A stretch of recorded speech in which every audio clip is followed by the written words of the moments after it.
আসসালামু আলাইকুম এভরিওয়ান। আজকে আমরা দেখব যে পোকো এক্স 3 নেটওয়ার্কের যে সলিউশন। আমরা আজকে দেখব যে নেটওয়ার্কের যে আইসি গুলো এখানে চলে, যে কি কি ভোল্টেজ দিয়ে এখানে কিভাবে ভোল্টেজ গুলো কোথা থেকে নেওয়া হয়েছে এবং আমাদের এই ভোল্টেজ গুলো থেকে কোথায় গেছে, ডাটা লাইন গুলো কোথা থেকে কোথায় গেছে, এটা মোটামুটি যদি আমরা জানি তাহলে কিন্তু আমাদের নেটওয়ার্ক সেকশনে কাজ করার জন্য খুবই সহজ এবং সহজ একটা ওয়ে পাই আমরা। সেজন্য আজকে আমরা দেখবো যে বর্ণীয় সলিউশনে যে আমরা এখানে প্রথমত আমরা দেখি যে পাওয়ার আইসি, যেটা আমাদের ফার্স্ট পাওয়ার আইসি, এবং এখানে কিন্তু আমাদের পাওয়ার আইসি আরো একটা আছে, এটা হচ্ছে সেকেন্ড পাওয়ার আইসি। ফার্স্ট পাওয়ার আইসি থেকে যেটা আমরা বলি চার্জিং, এই চার্জিং আইসি যেটা পিএমআইসি, এটার থেকেই কিন্তু ভোল্টেজ গুলো আউট হয়েছে নেটওয়ার্কের কাজ করার জন্য। পুরো ভোল্টেজটা এখান থেকে কন্ট্রোল হয়েছে। এখান থেকে ভোল্টেজ গেছে বিপিএস পাওয়ার এবং P1P8, এই যে ভোল্টেজ 1.8 ভোল্ট, এবং এই ভোল্টেজ এর সাথে কিন্তু আরো বেশ কিছু ভোল্টেজের লাইন আমরা এখানে দেখতে পাচ্ছি, যেমন 0.6 ভোল্ট এবং 0.8, 1.0 এরকমের ভোল্টেজের লাইন এখানে কিন্তু আমরা দেখতেছি। এরপরে এখানে কয়েকটা কিন্তু ভোল্টেজ এখানে আউট করছে। এই ভোল্টেজ গুলো কিন্তু আমাদের গেছে এসডিআর এর ভিতরে এখানে এসডিআর থেকে আবার ডাটা গুলো গেছে এখানে 3G আইসির ভিতরে। তারপরে এখানে যে বিপিএস ভোল্টেজ এসডিআর আসছে, এই ভোল্টেজটাই আবার আমাদের নেটওয়ার্কের যে আরএফআইসি, যেটা রেডিও টু ফ্রিকোয়েন্সি, যে 3G 2G আইসি, এই 3G 2G সাপোর্টার হিসেবে কিন্তু আবার উপরে কিন্তু RF B1 B3 B4 B7 এরকমের TRX TXM এরকমের নামে কিন্তু একটা আইসি ইউজ করা হয়েছে।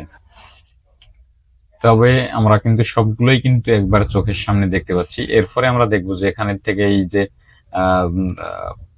3G থেকে আবার এখানে RF এর জন্য যে লাইন গেছে, এটা কিন্তু এই আইসি হয়ে কিন্তু এখানে 4G ভিতরে গেছে, এখানে 4G ভিতরে ঢুকছে, 4G ভিতরে আসছে। এরপরে এখানে দেখতে পাচ্ছি যে এখানে এপিটির একটা ভোল্টেজ ঢুকছে, আবার এখানে কিন্তু এপিটি তে যে বিপিএস পাওয়ারের ভোল্টেজ এবং 1.8 ভোল্ট যেটা, এটাও ঢুকছে এখানে।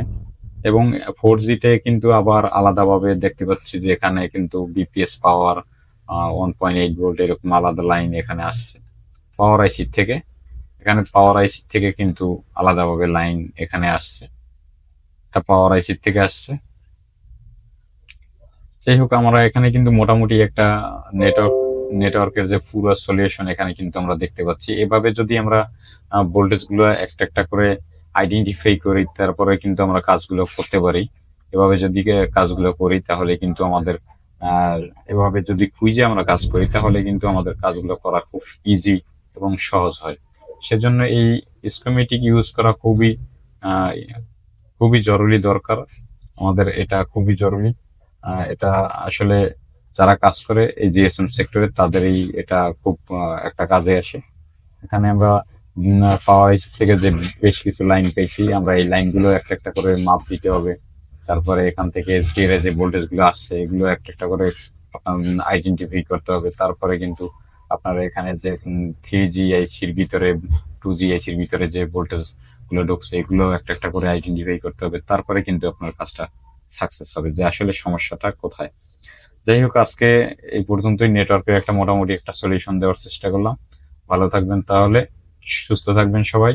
আশা করি আমার এই চ্যানেলের সঙ্গে থাকবেন। আবারও আপনাদের সামনে নতুন একটা ভিডিও নিয়ে আসবো। আজকে মোটামুটি একটা স্কিমেটিক যে ভিডিও, যেটা পোকো X3, এটার একটা সলিউশন দেওয়ার চেষ্টা করলাম। ভালো থাকবেন, আল্লাহ হাফিজ।